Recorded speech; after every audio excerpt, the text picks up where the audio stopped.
శ్రీ మహాగణాధిపతియే నమః. శ్రీ గురుభ్యో నమః. 16వ రోజు మహాభారత పారాయణం. నిన్న పారాయణలో భీముడు సుశర్మను పట్టుకొని నేల పడగొట్టడం గురించి చెప్పుకున్నాం. ఈరోజు మిగతాది చెప్పుకుంటాం. ధర్మరాజు అన్నాడు, వలలా సుశర్మను విడిచిపెట్టు అని చెప్పాడు. భీమసేనుడు అన్నాడు, ఓరి నువ్వు సర్వరాజసభలకు పోయి విరాటుడి దాసునని చెప్పుకో పో అని విడిచివేశాడు సుశర్మని. సుశర్మ సిగ్గుతో తల వంచుకుని విరాటుని పాదాలు వాలి క్షమాభిక్షను అర్థించి తిరుగుముఖం పట్టాడు. సుశర్మను పరాజితుని చేసి తనకు బంధ విముక్తి కలిగించి గోసంపదను కాపాడిన కంకుబట్టు, వలల, గ్రంథిక, తంత్రిపాలులను సముచితంగా సత్కరించడానికి విరాటుడు సంకల్పించి, కంకుబట్టు, మీరు నా ధనధాన్య సంపదలన్నిటినీ మీరు అధికారులు. చీనాంబరాలను, రత్నరాసులను, దాసీజనాన్ని మీ మనసుకు దేని కోరితే అది అర్పించడానికి సన్నిధుడిని అని అన్నాడు విరాటుడు. అప్పుడు అన్నారు, మహారాజా, మీ విజయం కంటే కావాల్సింది ఏమీ లేదు. మీ ఆదర గౌరవాలు చాలా ఆనందంగా ఉన్నాయి. మీరు ప్రభువుగా ఉండడమే మేము కోరుతున్నాం. ఇంతకు మించి మేమేమీ కోరుకోవటం లేదు. మనం ఇప్పుడు వేగులను, దూతలను నగరానికి పంపి విజయోత్సవ సన్నాహాలు సాగిద్దాం. ముందు జరగవలసిన పని అది. అక్కడ మమ్ము సత్కరించవచ్చు అన్నాడు ధర్మరాజు. విరాటుడు తన పరివారంతో త్వరితగతిని పోయే దూతలను నగరానికి పంపి విజయవార్తలతో ఉత్సవాసర కార్యక్రమాలను కొనసాగించమన్నాడు. ఉత్సవాసరాలను చేయమని చెప్పాడనమాట. సుశర్మను విరాట నగరానికి దక్షిణ దిక్కుగా పంపిన మర్నాడే దుర్యోధనుడు ఉత్తర దిశగా విరాట నగరానికి సేనలతో వచ్చాడు. భీష్మ, ద్రోణ, కృప, అశ్వత్థామాదులు, దుశ్శాసన, కర్ణ, వికర్ణ, వివిసంతి, శకుని, చిత్రసేన, దుర్ముఖాదులు దండయాత్రలో అగ్రభాగాన్ని నిలిచారు. నగరం సరిహద్దుల్లో గోష్ఠాగారంలోని సహస్రాధిక గోగణాలను తరలించ ప్రయత్నించారు. గోపాలకులు వారి దాటికి నిలవలేక రాజభవనానికి వచ్చి, రాజనందన, కురుసేనలు మన గోసంపదను హరించడానికి వచ్చాయి. మీరు వచ్చి గోగణాలను స్వాధీనం చేసుకుని సేనలను తరిమి కొట్టండి. మీ ధనుర్వీణానాదం శత్రు శ్రవణాలను దద్దరిల చేయాలి అని ఉత్తర కుమారునికి నివేదించారు సేనలు. అంతఃపురంలో స్త్రీజన మధ్య ఉత్తరుడు మహోత్సాహంతో ధనస్సు చేబూని, నేను కురుసేనను చెల్లాచెదురు చేయగలను. వారందరూ నన్ను చూసి అర్జునుడిని భయపడేటట్లుగా విక్రమించగలను. కానీ నాకు రథసారథి లేడే, అందరూ దక్షిణ గోగ్రహానికి వెళ్ళిపోయారు కదా అని తటపటాయిస్తుంటే అక్కడే ఉన్న బృహన్నల మాలిని పక్కకు పిలిచి, మన అజ్ఞాతవాసం నిన్నటితో ముగిసిపోయింది. నా శాపకాలము సమాప్తమైంది. నువ్వు ఉత్తర దగ్గరికి వెళ్ళి పాండవ మధ్యుడైన అర్జునికి బృహన్నల సారథ్యం చేసేవాడని, వానిని సారథిగా గ్రహిస్తే విజయం మందే అని చెప్పు అన్నాడు బృహన్నల మాలిని. మాలినంది అప్పుడు ఉత్తర రాకుమారుడితో, రాజకుమార, మన నర్తనశాలలో ఉత్తరకు నాట్యం నేర్పుతున్న బృహన్నల ఇదివరలో ఎన్నో సందర్భాల్లో అర్జునుడికి సారథ్యం వహించాడు. మహాధనుర్వేదవేత్త, అస్త్ర విద్యలో, సారథ్యంలో శిక్షణ పొందాడని విన్నాను. వారిని సారథిగా తీసుకెళ్ళు అన్నాడు. అప్పుడు ఉత్తరుడు పకాలు నవ్వి మాలిని, బృహన్నల అంతవాడైతే నపుంసకత్వం ఎందుకు సిద్ధిస్తుంది? అయినా నువ్వు చెప్తున్నావు కనుక సారథ సామర్థ్యం ఉంటే నా రథానికి గుర్రాలు పూంచమని చెప్పు అన్నగా, మాలినంది, మన ఉత్తర మాట మీద బృహన్నలకు ఆదరం ఎక్కువ, ఆమెనే పంపు అంది. ఉత్తరుని పిలిచి బృహన్నల దగ్గరకు పంపాడు. సంతోషంతో ఉత్తర నర్తనశాలకు వచ్చింది. ఏవమ్మా, అకాలంలో ఇలా వచ్చావు అని అడిగాడు బృహన్నల. ఆచార్య, మన గోసంపద అంతా కూడా కౌరవులు అపహరించుకుపోతున్నారని విన్నాను. వాళ్ళని ఎదుర్కొని గోగణాలు రక్షించడానికి మా అన్నయ్య వెళ్ళాలి. సారథి లేక ఆగిపోయాడు. సైరంధ్రి మీ శక్తి సామర్థ్యాలు చెప్పింది. మీరు సారథ్యం వహిస్తే మా గోసంపద నిలుస్తుంది. నా కోరిక మన్నించండి అని కోరడంతో ఆమె వెంట బృహన్నల బయలుదేరాడు. ఉత్తరుడు బృహన్నలకు కవచం తొడిగాడు. బృహన్నల రథం సిద్ధం చేశాడు. ఉత్తరుడు రథం అధిరోహించాడు. రథం కదులుతూ ఉండగా ఉత్తర వచ్చి కౌరవీరులకి తలపాగా కుచ్చులు పొత్తికలుగా తెచ్చిపెట్టండి అంది. మీ అన్నగారు కౌరవులు జయిస్తే తలపాగా కుర్చీలు తేవడం కష్టం కాదు అని బృహన్నల రథాన్ని సాగించాడు. రథం తీవ్ర వేగంతో నగర వీధులు దాటి కన్ను మూసి తెరిచే లోపలి ప్రధాన ద్వారం దాటి కౌరవ సేనకు అల్లంత దూరంలో నిలిచింది. ఎదురుగా మహారథిక పరివేష్టితమైన సేనావాహిని చూస్తూనే ఉత్తరుడు ఇలా అన్నాడు. బృహన్నల, రథం ఆపు. భీష్మ, ద్రోణ, కృపాది ధ్వనికరాలంగా దుర్యోధన, గ్రీష్మాదిత్య పటు ప్రతాప విశీరాకారణమై వివిధ శస్త్రాస్త్ర విధులతో ఉన్న సేనను ఎదిరించే శక్తి నాకు లేదు. నాన్నగారు నన్ను నగర రక్షణలో నియోగించారే కానీ శత్రువులను ఎదుర్కోమని లేదు. రథాన్ని వెనక్కి తిప్పు పద అని గదిగదిలాడుతూ ఉంటే అప్పుడు అర్జునుడు అన్నాడు. రాకుమారా, క్షత్రియుడు విజయాన్ని వీరమరణాన్ని వరించాలే తప్ప వెన్ను చూపి పోరాడు. మనం ఇంకా వారితో తలపడలేదు. వారి బలమెంతుందో చూడలేదు. నువ్వు అంతఃపుర స్త్రీ జన మధ్యంలో ఎంతో సామర్థ్యం కలవాడిగా మాట్లాడావు. ఇప్పుడు ఇల్లు వెళ్తే నగరవాసి జనం నవ్వుతారు అన్నాడు. అప్పుడు ఉత్తరుడు అన్నాడు. బృహన్నల, రథాన్ని మరలించు. బతికుంటే బొలుసాకు తినొచ్చు. ఎందుకు ప్రాణాలు వదులుకోవడం అని రథం దిగి పలాయనం ఆరంభించాడు. బృహన్నల రథం ఆపి కిందకి దిగి 4 అడుగులు వేసి ఉత్తరుని పట్టుకున్నాడు. ఈ తతంగమంతా కురుసేన వాహిని ప్రముఖులు అల్లంత దూరం నుండి నిశితంగా పరీక్షిస్తున్నారు.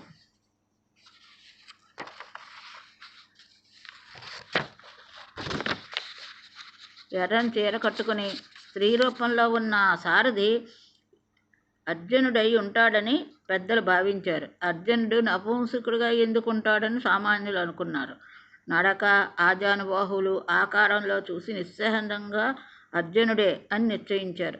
అర్జునుడు నెమ్మదిగా ఉత్తరం రథం దగ్గరకు తెచ్చి ఎక్కించి భయపడి శత్రువులకు వెన్ను చూపి నగరానికి వెళ్తే అందరూ ఆక్షేపిస్తారు అంటూ రథాన్ని శ్మశానం దగ్గర సమీవృక్ష సమీపాన నడిపించి,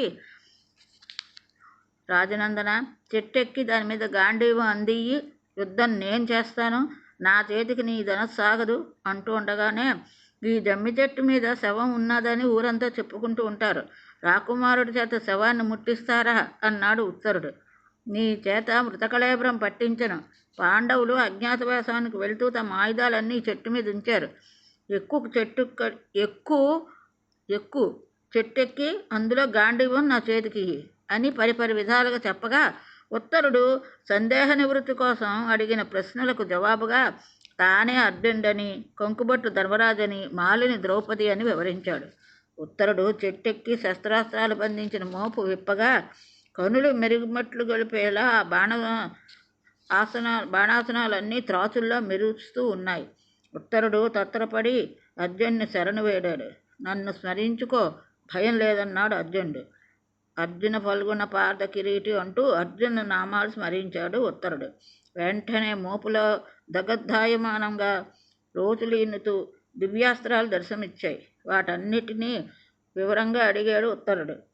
బంగారు పూలతో హరితారుణ కాంతులు ఈనుతూ సూర్యచిహ్నాలు కలిగ గాంధీవ ధనస్సు హేమలతల్లా గోచరిస్తూ లక్షల సంఖ్యల్లో ఉన్న తూనీరవాలే నా అక్షయ బాణాలు.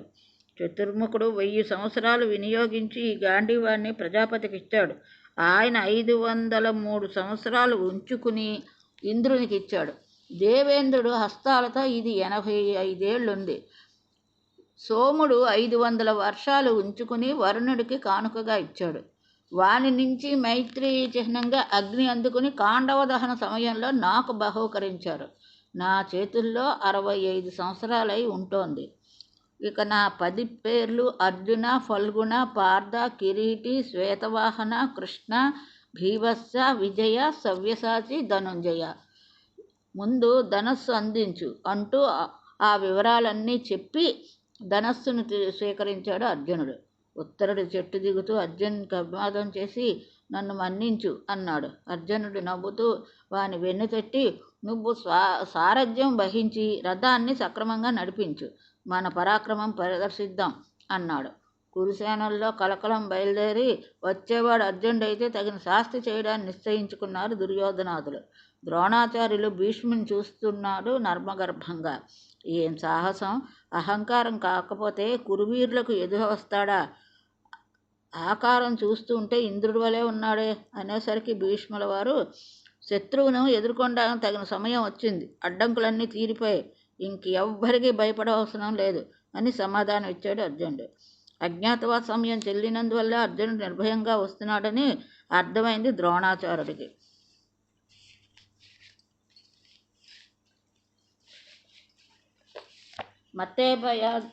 మత్తేపయుధాలను చూసిన సింహంలా వస్తున్నాడు అర్జునుడు. రుద్రదేవుని ఎదిరించి నిలిచిన ఈ కౌంతేయుని నిలిపే సామర్థ్యం ఎవరికుంది అని ద్రోణుడు అంటూ ఉండగానే కర్ణుడు అడ్డుకుని, ఆచార్య, మీరు శత్రు ప్రశంసలకే బాగా అలవాటు పడ్డారు. వచ్చేటివాడు పల్గుండైనా మరొకడైనా నిర్జించడానికి నేనున్నాను, నిశ్చింతగా ఉండండి అన్నాడు. అప్పుడు దుర్యోధనుడు అన్నాడు, పితామహ, అజ్ఞాతవాసం పూర్తి కాకుండానే వచ్చింది అర్జునుడే అయితే నిరభ్యంతరంగా మళ్ళీ అడవులకు పోవాల్సిందే అన్నాడు. భీష్ముడు అన్నాడు, నాయన సుయోధన, కళ, కాష్ట, ముహూర్త, దిన, పక్ష, మాస, వత్సరమాసంలో కాలచక్రం భ్రమిస్తోంది. కాలగమనంలో పక్షాల, మాసాల హెచ్చుతగ్గులను సరిచేయడానికి కాలజ్ఞులైన కార్తాంతికులు 2.5 సంవత్సరాలకు ఒక అధిక మాసం వస్తుందన్నారు. అలా గణిస్తే ఇప్పటికి 13 ఏళ్ళు నిండి 5 మాసాల 12 రోజులు అధికంగా గడిచాయి. ఆ మీమాంస విడిచిపెట్టి యుద్ధానికి సిద్ధం కండి. జయాపజయాలు ఎలా తిరిగినా యుద్ధం క్షాత్రధర్మం, కాదంటే అర్ధరాజ్యం వారికి ఇచ్చి సంధికి సిద్ధపడు అంటూ ఉండగానే దుర్యోధనుడు సంధి మాట అనవసరం అన్నాడు. అప్పుడు భీష్ముడు అన్నాడు, నాయన, మన సేనలో 4వ భాగాన్ని హస్తినాపురం పంపు, మరొక 4 వంతుల సేన గోగణాలు తరలించు, మిగిలిన వారితో మనం ఎదుర్కొందాం. ఆచార్య ద్రోణులు సేనా మధ్యంలో ఉంటారు, అశ్వత్థామ వామపార్శ్వంలో, కృపాచార్యులు దక్షిణ భాగంలో ఉంటారు, కవచధారి అయిన కర్ణుడు సేవాగ్రంలో నిలుస్తాడు, యోధులందరూ అర్జున్ని ఎదుర్కొంటారు అని సేనలను వజ్రగర్భ, వీహిముఖ, అర్ధచక్రాంత, మండల వ్యూహ నిలిపి వెనక ఆయన నిలిచాడు. కురువృద్ధుని పతాకం మీద తాళధ్వజం మహోన్నతంగా కనిపిస్తూ కనువిందు చేస్తోంది. సమీవృక్షం దిగుతూ ఉత్తరుడడిగిన ప్రశ్నకు జవాబుగా అర్జునుడు, రాకుమారా, ఒకప్పుడు మా అన్నగారి ఆజ్ఞానుసారం నేను దేవలోకానికి వెళ్ళాను. అక్కడు ఊర్వశి నృత్యం చేస్తోంది. ఆమె కళాకౌశాలను ఆశ్చర్యపడి కన్నార్పకుండా చూస్తున్నాను. ఆమె దృష్టి నా మీద నిలిచింది. ఆ రాత్రి వచ్చి నన్ను లేపి తన వాంఛ తీర్చమంది. నేను తెల్లబోయాను. ఆమె మీద నాకు మాతృగౌరవం, నృత్యం కళ మీద అభిమానం తప్ప మరొక ఊహ లేదన్నాను. నన్ను నపుంసకుడు కమ్మని శపించింది. దేవేంద్రుడు ఈ శాపం అజ్ఞాత సమయంలో వరంగా ఉపయోగపడుతుంది, విచారించకు అని ఆశ్వాసన చేశాడు. అది కథ. రథాన్ని పోనీ, అదిగో కురుసేన, ఇంకా ఆగకు అన్నాడు. ఉత్తరుడు పగ్గాలు సడలించగా రథాశ్వాలు వాయువేగం పుంజుకున్నాయి. అర్జునుడు ధనుష్టాంకారం చేసి దేవదత్తం పూరించాడు. ఆ శంఖధ్వనికి, జాబల్లీనాదానికి ఉత్తరుడు వెంబేలుపడి కూలబడ్డాడు. మహావేగంతో వెళ్తున్న గుర్రాలు కాళ్ళు వణికిపోయాయి. కురుసేనలో మహాయోధులందరూ కంపించారు. వారి సర్వాంగాలు స్వేదపూరితులయ్యాయి. వచ్చేవాడు అర్జునుడే అని నిశ్చయమైంది. అందరి ముఖాల్లో భీతి తాండవిస్తోంది. అశ్వ గజ బలాలు రోదనధ్వానాలు చేశాయి. సేనలకు పార్శ్వాల నుంచి కుక్కలు నక్కలు మరగడం మొదలుపెట్టాయి. అర్జునుడు ముందుగా భీష్మ ద్రోణాల పాదాల మీదకి 2 బాణాలు నమస్కార సూచకంగా విడిచి, మరో 2 శరాలు చెవులు పక్కగా కుశల ప్రశ్నలు అడుగుతున్నట్టుగా పంపి ముందుకు వచ్చాడు అర్జునుడు. కౌంతేయుడు చూపిన గౌరవానికి కురువృద్ధులు ఉభయులు ఆనందించారు. గాంధీవం నుంచి వెలువడే శస్త్రాల ధాటికి తట్టుకోలేక పరాన్ముఖులు అవుతున్నారు. అశోక వృక్షం విరగబూసి రక్తారుణ కాంతులు ఈన్నట్లు యోధుల శరీరాలు అర్జునుని బాణాల్లో తూట్లు పడి రక్తధారలతో రాజిల్లుతున్నాయి. కర్ణార్జునుల మధ్య పోరాటం సాగింది. కర్ణుని అనుసరించి వచ్చిన బలగం నేల కూలడంతో కుపితుడై కర్ణుడు వాడి బాణాలతో అర్జున్ని గుర్రాలను గాయపరిచాడు. మరింత రోషంతో అర్జునుడు మీద శరవర్షం సాగించి సింహనాదం చేశాడు. అర్జునుడు కుపిత భుజంగుడై తీక్షబాణ పరంపరలను ఫణాఫణ సదృశంగా కర్ణుడి మీదకి నడిపించాడు. విచలితుడైపోయాడు కర్ణుడు. అతిశయించి అర్జునుడు దుర్యోధను ఎదుర్కొని వేధించగా సుయోధనుడు రథం వెనక్కి తిప్పేశాడు.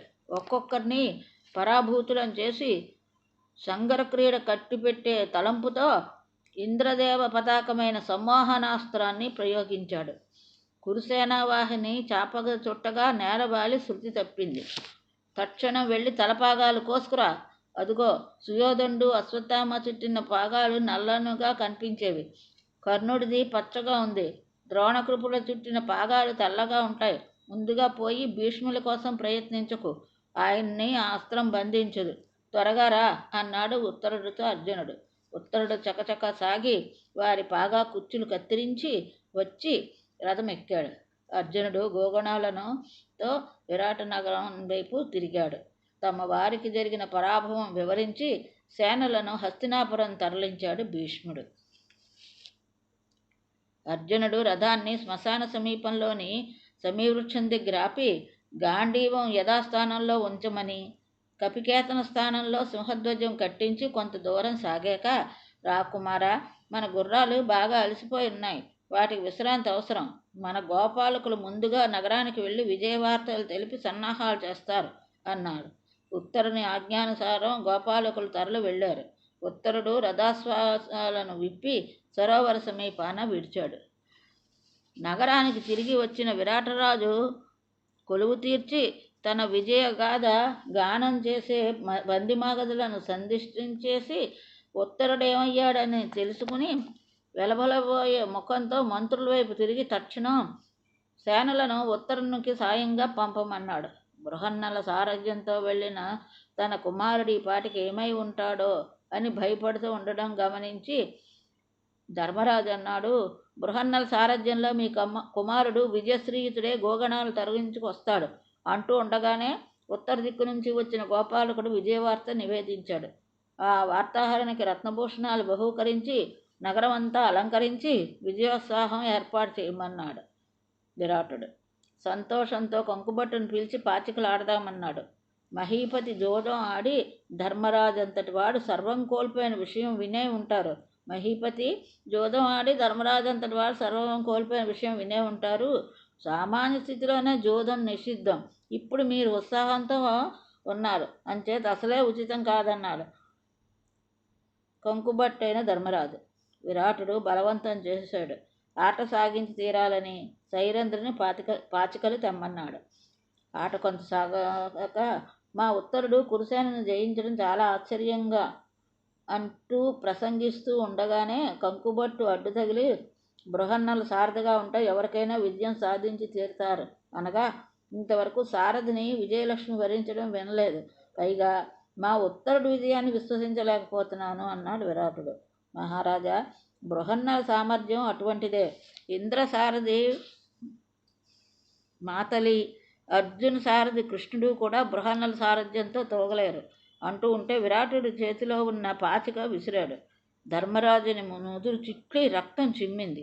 పక్కనే నిలబడిన సైరంధ్రి తన పైటి చెంగుతో ఆ రక్తం తుడిచి గుడ్డను నుదురు తుడుస్తూ ఉంటే విరాటుడు తెల్లబోయి, సైరంధ్రి, ఏమిటి నువ్వు చేస్తున్న పని అని అనగా, ఉత్తమ సంజాతుడు శీలవంతుడు అయిన పురుషుని రక్తబిందువులు భూమి మీద ఎన్ని పడతాయో అన్ని సంవత్సరాల అనావృష్టి పీడ తగులుతుంది. నీ రాజ్యానికి ఈ పీడ తగలకూడదనే ఇలా చేశాను అని అంది ద్రౌపది. సంభాషణ సాగుతూ ఉండగా రాజకుమారుడు కోటగుమ్మం దగ్గర విజయోత్సాహంతో నిలిచి ఉన్నాడని కబురు వచ్చింది. తక్షణం తీసుకురమ్మన్నాడు విరాటుడు. ప్రతిహారి వెళ్ళబోతూ ఉండగా కంకుబట్టు వాడిని పిలిచి, కొద్ది క్షణాలు బృహన్నలను లోపలికి రాకుండా చూడు. నా నుదుట రక్తం చూస్తే ఆవేశపడి ఏ సాహసమైనా చెయ్యవచ్చు. అర్జున్ని ద్వారంలోనే నిలిపి ఉత్తరుని తీసుకొచ్చారు. కొడుకును కౌగలించుకుని విజయ విశేషాలు అడిగాడు విరాటుడు. మహారాజా, ఒక మహాపురుషుని అనుగ్రహ విశేషం వల్ల నేను ఈ విజయం సాధించాను. ఆయన రేపు మన నగరానికి వస్తానన్నారు. చీకటి పడ్డాక భీమసేన ధర్మరాజులు రహస్యంగా కలుసుకుని స్వరూపాలు విరాటునికి ఎరిగించడానికి పథకం సిద్ధం చేశారు. ఉదయాచలం మీద ఉషారాగాలు నడయాడే సమయానికి విద్యుత్ కర్మలు నిర్వర్తించే వస్త్రాలు ధరించి కొలువుకోటకానికి వచ్చారు.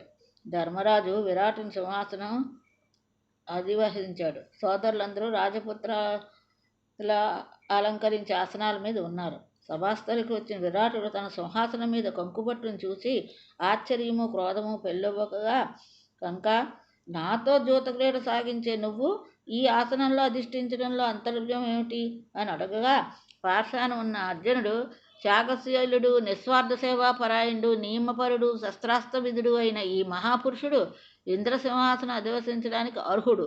ఉదయారుణ కిరణాలతో భాస్కరుడు ప్రపంచాన్ని కాంతిమయం చేస్తున్నట్టు దాసత్యాగాలతో ఆర్జించిన యశశ్చంద్రికలతో సర్వ ప్రజాహృదయాలను ఆహ్లాదం చేసే పాండవ జ్యేష్ఠుడీన క్రోధ ద్వేషాలు దరిచేయని ధర్మరాజు అంటూ ఉండగానే విరాటుడు ఆశ్చర్యంతో మిగిలిన పాండవులు అని ఆర్యోక్తితో అన్నాడు.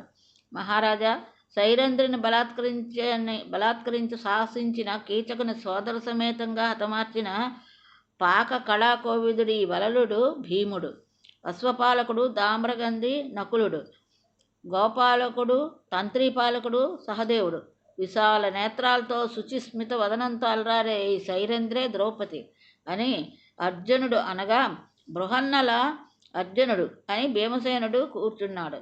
ఉత్తరుడు తండ్రిని సమీపించి, మొన్న గోగ్రహణంలో కురుసేన చెల్లాచెదరు చేసిన ఈ మహాయోధుడు ఈయనే అని చేతులు జోడించాడు. విరాటుడు వినయాంజలిబద్ధుడై ధర్మరాజును సమీపించి, ఆర్య, ఈ రాజ్యం మీకు సమర్పిస్తున్నాను. నా ముద్దుల బిడ్డ అయినటువంటి ఉత్తరను మీ ధనుంజయునికి వధువుగా స్వీకరించండి అన్నాడు. రాజా, ఉత్తరను నేనే బిడ్డగా విద్య నేర్పాను. ఆమెను నా కోడలుగా స్వీకరిస్తాను. గురు శిష్య బాంధవ్యం పితాసుత సమేతంగా ఉండాలే కానీ ప్రేయసీ ప్రియులుగా మారకూడదు. మారితే మా మధ్య విద్యాదానం కంటే మరొక దుర్బల వ్యాపారం ఉంటుందని లోకులు ముక్కును వేలేసుకుంటారు అన్నాడు అర్జునుడు. పాండవుల ధర్మాపరణాయతానికి సంతోషించి విరాటుడు అంగీకరిస్తూ బంధువులందరికీ శుభలేఖలు పంపాడు. ఇది ఈరోజు పారాయణం. ఇంతటితో స్వస్తి.